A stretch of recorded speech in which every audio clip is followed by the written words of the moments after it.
El esperadísimo coche más barato de BYD y el más pequeño también está ya a punto de llegar. Esto es una filtración a través de Twitter de una persona de Alemania, una influencer, comunicadora, como lo quieras llamar, y cuidado porque yo no lo tengo confirmado de manera oficial todavía, pero dice, asegura que el día 21 de mayo se presentará de forma oficial en toda Europa. Parece que van a hacer una presentación simultánea en los diferentes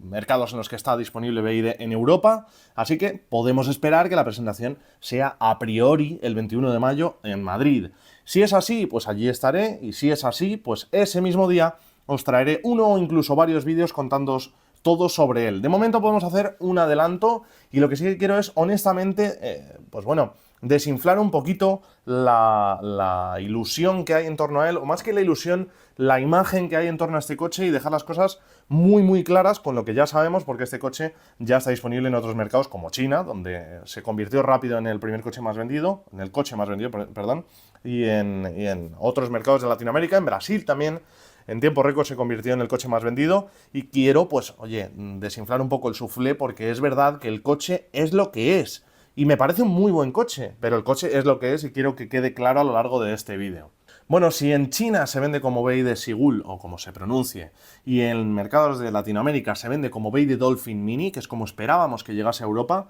parece ser que en Europa se venderá como BYD Dolphin Surf. Realmente es poco relevante porque a fin de cuentas es el mismo coche, pero sí que es verdad que si en Europa ha tardado tanto en estar disponible el coche es, entre otras cosas, por una cuestión de homologación, especialmente en términos de seguridad, porque ya sabéis que EuroNCAP es un poquito más, digamos, exigente que la regulación en materia de seguridad tanto en Latinoamérica como en China. Entonces parece que han tenido que hacer alguna serie de adaptaciones que honestamente no sé cuáles son, pero probablemente sean solo en cuanto a HADAS, en cuanto a tecnología y demás, pero no lo sé. Entonces, ¿qué es lo que podemos esperar? Pues podemos esperar que en principio las configuraciones que puedan estar disponibles en Europa y en España específicamente sean las que ya se han lanzado en Latinoamérica, o al menos una de las dos versiones que están allí disponibles. De hecho, yo, si tuviera que apostar, apostaría a que se lanzará primero una de las configuraciones y luego quizá tengamos las dos. Ya hemos visto esto mismo con el lanzamiento del BYD Atto 2, que ha llegado primero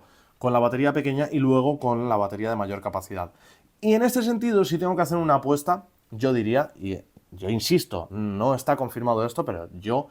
hombre, me huelo algo. Y me huelo que pueda llegar primero con la batería más pequeña. ¿Por qué? Pues porque así no entraría en conflicto en ningún sentido con el BYD Dolphin y con el BYD Atto 2, porque se quedaría mucho más lejos en prestaciones y en principio también en precios, sería notablemente más barato y creo que luego podría introducirse la versión con mayores prestaciones. Pero bueno, vamos a centrarnos y vamos a ver cuáles son esas prestaciones de las que estamos hablando. Allí en Latinoamérica, de hecho he cogido en concreto los datos de México, tenemos una batería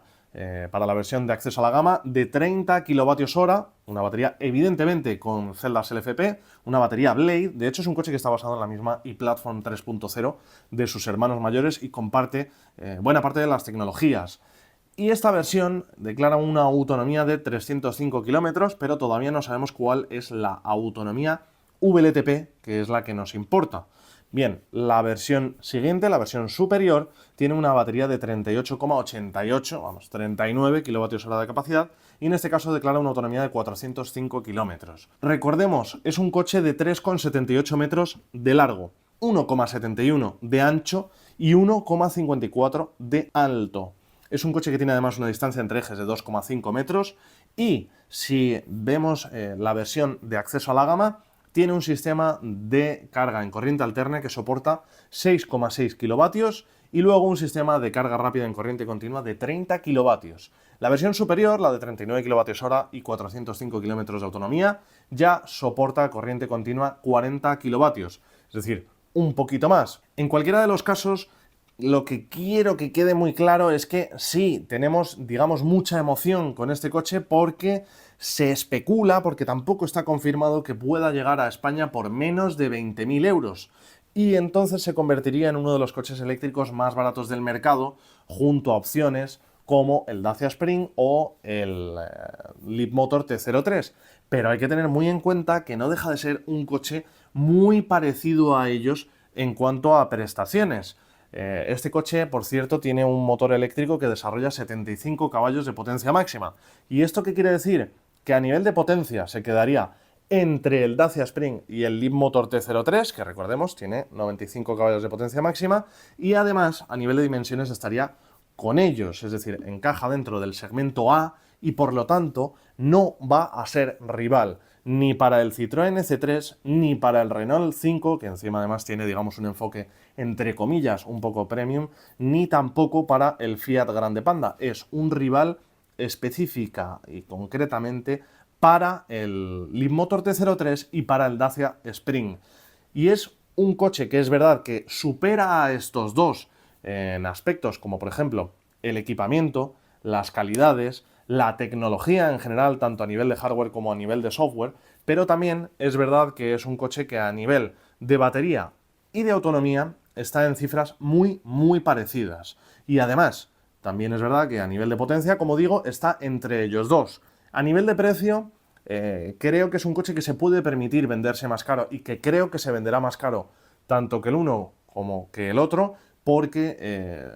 el Dacia Spring sencillamente se queda por debajo en todos los sentidos y el Leapmotor T03 no tiene detrás ni marca, ni tecnología, ni calidad, ni casi nada como para venderse al mismo precio que un modelo de BYD, incluso siendo el más sencillo de la gama. Es verdad que el Leapmotor T03 tiene muy buen equipamiento y unas prestaciones francamente buenas, pero a nivel de calidades y a nivel de tecnología no está a la altura del BYD Dolphin Surf. ¿Y todo esto por qué lo digo? Bueno, pues porque creo que hay una emoción quizá excesiva en torno al coche, gente que cree que este coche puede ser su único coche y no va a ser esto. Es decir, si haces un uso constante y continuo por ciudad, quizás sí pueda ser tu único coche, pero es un coche que en principio tiene un enfoque urbano, un poco de extraurbano y sobre todo es un coche que va a ser una excelente opción como segundo coche en casa.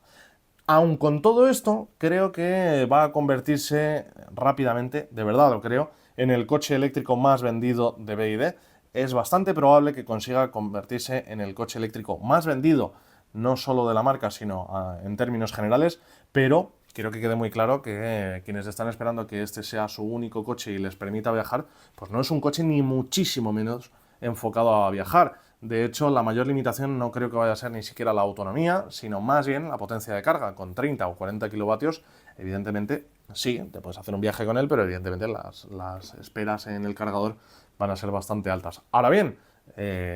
las baterías son pequeñas, es decir, que aunque la potencia de carga sea baja, tampoco vamos a tener un tiempo de carga excesivo, siempre y cuando la curva de carga en este coche sea tan buena como lo es, por ejemplo, en el BYD Dolphin o en el BYD Atto 2, que están limitados a una potencia de carga relativamente reducida, pero la curva de carga es muy buena, cosa que, por ejemplo, no le ocurre al Citroën C3 o al Fiat Grande Panda, que tiene unas curvas de carga bastante reducidas, bastante limitantes o limitadoras, o como se diga. No lo sé decir ahora mismo. Si te ha gustado este vídeo, suscríbete, déjale un like y nos vemos a la próxima.